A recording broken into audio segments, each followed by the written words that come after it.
অন্তর্বর্তীকালীন সরকারে যারা রয়েছেন তাদের প্রতি অনুরোধ জানাবো, এদেশের জনগণ হাজারো শহীদের রক্তের বিনিময়ে যে বাংলাদেশ পেয়েছে, এদেশের লাখো কোটি ছাত্র জনতা আপনাদের দিকে তাকিয়ে আছে। যদি আপনারা ব্যর্থ হন, বাংলাদেশ ব্যর্থ হবে।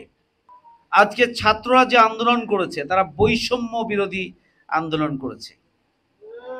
ছাত্রদের যে আন্দোলন, দুর্নীতিমুক্ত বাংলাদেশ গড়ে তোলার আন্দোলন। ছাত্রদের এই যে আন্দোলন, এই আন্দোলন হচ্ছে যার যে অধিকার, সে অধিকার সে ফিরিয়ে পাবে। অধিকারহীন অবস্থায়, বঞ্চিত অবস্থায় যে মানুষগুলো রয়েছে, সেই মানুষগুলোকে তাদের কাছে অধিকার তাদের পৌঁছে দেওয়ার লক্ষ্যেই কিন্তু ছাত্ররা আন্দোলন করেছে। এবং ছাত্রদের একটা যৌক্তিক আন্দোলনকে নিষ্পেষণ করে পাখির মতো গুলি চালিয়ে হত্যা করতে চেয়েছিল শেখ হাসিনা, ফ্যাসিস্ট অবশ্য। ব্যর্থ হয়েছে। ছাত্রদের আন্দোলন ব্যর্থ হয় না। যদি আল্লাহর রহমত থাকে, ছাত্ররা অতীতে যে সমস্ত আন্দোলন করেছে সবগুলো সফল হয়েছে। এখানে ছাত্র সমাজ একটা যৌক্তিক আন্দোলন করেছিল বৈষম্য দূরীকরণের জন্য, দুর্নীতিমুক্ত বাংলাদেশ গঠনের জন্য, ফ্যাসিস্ট মুক্ত বাংলাদেশ গঠনের জন্য, ফ্যাসিবাদের হাত থেকে দেশকে রক্ষার জন্য। এবং সর্বোপরি ফ্যাসিবাদের দোসর শুধু নয়, ফ্যাসিবাদের প্রধান নায়ক শেখ হাসিনার ব্যাপারে এক দফা দাবি যে তাকে পদত্যাগ করতে হবে। কিন্তু এই আন্দোলন দমানোর জন্য এই ফ্যাসিস্ট অপশক্তি রাষ্ট্রশক্তিকে কাজে লাগিয়েছে, পাখির মতো গুলি করে মানুষ হত্যা করেছে। এবং তার অবস্থাটা এমন যে যদি প্রয়োজন হয় ক্ষমতায় থাকার জন্য, এই ফ্যাসিস্ট শেখ হাসিনা প্রয়োজনে 18 কোটি মানুষকে হত্যা করে হলেও তারা ক্ষমতায় থাকতে চেয়েছে। নির্দয়ভাবে মানুষ মেরেছে। একটা দেশের মানুষকে, সেই দেশের আইন শৃঙ্খলা বাহিনীর সদস্যরা নিরস্ত্র মানুষের উপরে এভাবে গুলি চালিয়ে হত্যা করার নজির পৃথিবীর কোথাও নেই। কিন্তু শেখ হাসিনা এটি করেছে। আমি যে কথাটি বলছিলাম, ছাত্রদের আন্দোলন সফল হয়েছে, ঐতিহাসিক গণ অভ্যুত্থান সংগঠিত হয়েছে 5ই আগস্ট। আমরা একটি নতুন বাংলাদেশ পেয়েছি। আজকে আমাদেরকে এটিকে সামনে আনতে হবে। এই যে রক্ত, এই যে ত্যাগ, এই যে কোরবানির মূল কারণ কি? বৈষম্য বিরোধী বাংলাদেশ প্রতিষ্ঠা করা, গণতান্ত্রিক বাংলাদেশ প্রতিষ্ঠা করা, ফ্যাসিবাদ বিরোধী বাংলাদেশ প্রতিষ্ঠা করা, সুখে শান্তিতে মানুষ বসবাস করবে সেই ধরনের একটি বাংলাদেশ প্রতিষ্ঠা করা, একটি দুর্নীতিমুক্ত সন্ত্রাসমুক্ত বাংলাদেশ প্রতিষ্ঠা করা। প্রিয় ভাইরা আমার, যদি সেই কাজটি করতে হয়, তাহলে রাসূলের যে কর্মসূচি, ওয়ায়ুজাক্কিহি, মানুষকে পরিশুদ্ধ করা, পবিত্র করা।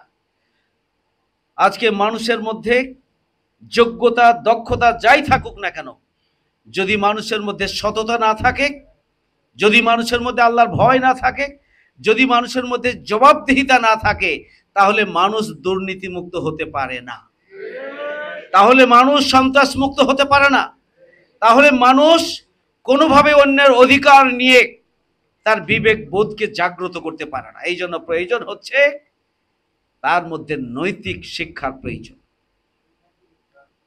তার জন্য প্রশিক্ষণ প্রয়োজন, সততার প্রয়োজন, নৈতিকতার প্রয়োজন। যোগ্যতা এবং দক্ষতার সাথে সততা এবং নৈতিকতা যদি যুক্ত না হয়, তাহলে যে বাংলাদেশ প্রতিষ্ঠার জন্য এই ছাত্র সমাজ জীবন দিয়েছিল, সেই বাংলাদেশ সাময়িকভাবে আমরা পেলেও এটাকে স্থায়ী রূপ দেওয়া সম্ভব নয়। যদি আমরা সেটি করতে ব্যর্থ হই, যারা জীবন দিয়েছেন একটি নতুন বাংলাদেশের জন্য, তাহলে তাদের আত্মা কষ্ট পাবে। আর যদি সেটি আমরা করতে পারি, তাহলে শহীদের, অসংখ্য শহীদের রক্ত ভেজা এই নতুন বাংলাদেশের অগ্রগতি এবং উন্নয়নের কারণে হয়তো আমাদের শহীদ এবং আহত যারা, তাদের আত্মা প্রশান্তি পাবে। যাদের সন্তানরা চলে গিয়েছে, তারা আর ফিরে পাবেন না। এটা বড় ধরনের কষ্টের কারণ। এটি আমাদের পক্ষ থেকে বক্তব্য দিয়ে সান্ত্বনা দিয়ে তাদেরকে বোঝানো সম্ভব নয়। চিরজীবনের জন্য তাদের সন্তান, তাদের স্বামী তারা হারিয়েছে। কিন্তু আজকে যারা শহীদ পরিবার, তাদের মনে রাখতে হবে প্রতিদিন অসংখ্য মানুষ মারা যায়, কিন্তু সেই মানুষগুলোর খবর কেউ রাখে না। কিন্তু এই ঐতিহাসিক গণবিপ্লব, গণ অভ্যুত্থানের যারা জীবন দিয়েছেন, এটা একটি ইতিহাস রচনা করেছেন। এটা কিয়ামত পর্যন্ত যতদিন বাংলাদেশ থাকবে, এই নির্যাতিত, নিপীড়িত এবং জীবনদানকারী বীর শহীদদেরকে সবাই স্মরণ করবে, দোয়া করবে তাদের জন্য। আপনার শহীদ পরিবারের সন্তানরা গর্বিত। আপনাদের সন্তানরা, আপনাদের হাজবেন্ডরা, আপনাদের পরিবারের সদস্যরা জীবন দেওয়ার মাধ্যমে একটি নতুন বাংলাদেশ ছিনিয়ে এনেছে। মানুষের মুখে হাসি ফুটেছে। আজকে মানুষ কথা বলতে পারছে, মানুষ মন খুলে কথা বলতে পারছে, চলাফেরা করতে পারছে, মত প্রকাশের সুযোগ পেয়েছে। এই যে অর্জন, 16 বছরে এই আওয়ামী অপশক্তি বাংলাদেশকে একটা তলাবিহীন ঝুড়িতে পরিণত করেছে, একটা ব্যর্থ রাষ্ট্রে পরিণত করেছে, বাংলাদেশকে বসবাসের অযোগ্য একটি রাষ্ট্রে পরিণত করেছে। এই সার্বিক অব্যবস্থাপনা থেকে দেশকে রক্ষার জন্য ঐতিহাসিক 5ই আগস্টের গণ অভ্যুত্থান হচ্ছে আগামী দিনে পথ চলার একটি ভিত্তি রচিত হয়েছে। এবং এই ভিত্তির গড়ার ক্ষেত্রে এই শহীদরাই এবং যারা আহত পঙ্গুত্ব বরণ করেছেন তাদেরই এখানে ত্যাগ এবং কোরবানি মিশে আছে। সুতরাং এটি তাদের গৌরবের, এটি তাদের অহংকারের। তাদের জন্য গোটা দেশবাসী দোয়া করছে। আমরা সরকারের কাছে দাবি জানিয়েছিলাম যে শহীদ পরিবার যারা শহীদ হয়েছেন, আহত হয়েছেন, জাতীয় বীর হিসাবে তাদেরকে রাষ্ট্রের পক্ষ থেকে উপাধি দিতে হবে, তাদেরকে সম্মানিত করতে হবে, তাদের পরিবারের অভিভাবকত্ব নিতে হবে, তাদের কর্মসংস্থানের ব্যবস্থা করতে হবে, তাদের সন্তানদের পড়ালেখার ব্যবস্থা করতে হবে এবং তাদেরকে নিয়মিত ভাতা দেওয়ার ব্যবস্থা করতে হবে। আমরা সেই দাবি জানিয়েছি।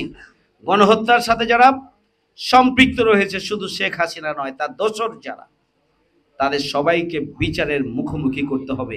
ইতিমধ্যেই আন্তর্জাতিক আদালতে বিচারের প্রক্রিয়া শুরু হয়েছে এবং বাংলাদেশেও ট্রাইব্যুনাল গঠন করে সরকার বিচারিক প্রক্রিয়া শুরু করেছে।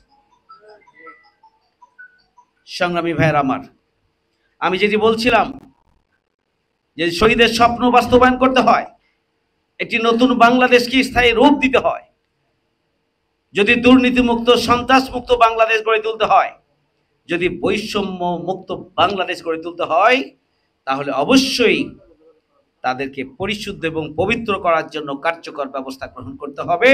এবং সেটি কোরআনের শিক্ষা ছাড়া, ধর্মীয় শিক্ষা ছাড়া, কোরআনের প্রশিক্ষণ ছাড়া, ধর্মীয় প্রশিক্ষণ ছাড়া নৈতিকভাবে সমৃদ্ধ কোনো মানুষ গড়ে তোলা সম্ভব নয়।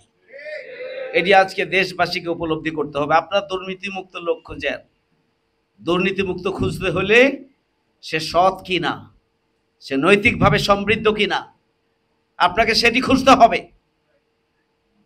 সুতরাং আমরা আজকে লক্ষ্য করছি যে বর্তমান যে তত্ত্বাবধায়ক অন্তর্বর্তীকালীন সরকার, তারা পরিকল্পিতভাবে আওয়ামী অপশক্তির দোসর যারা, তাদেরকেই বিভিন্ন জায়গায় প্রতিস্থাপন করা হচ্ছে। এখান থেকে ওখানে, ওখান থেকে ওখানে, এক মন্ত্রণালয় থেকে আর এক মন্ত্রণালয়ে তাদেরকে দেওয়া হচ্ছে, এক সেক্টর থেকে আর এক সেক্টরে দেওয়া হচ্ছে, এক জেলা থেকে আর এক জেলায় দেওয়া হচ্ছে, এক মহানগরী থেকে আর এক মহানগরী দেওয়া হচ্ছে।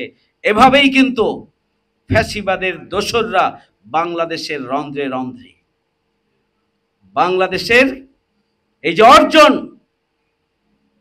হাজারো শহীদের রক্তের বিনিময়ে যে অর্জন, হাজার হাজার ছাত্র জনতার রক্তের বিনিময়ে, আহত, পঙ্গু এবং অন্ধত্বের বিনিময়ে যে অর্জন, কোরবানির বিনিময়ে যে অর্জন, সেই অর্জনকে নস্যাৎ করে দেওয়ার কোন চক্রান্তে দেশের জনগণ সফল হতে দেবে না।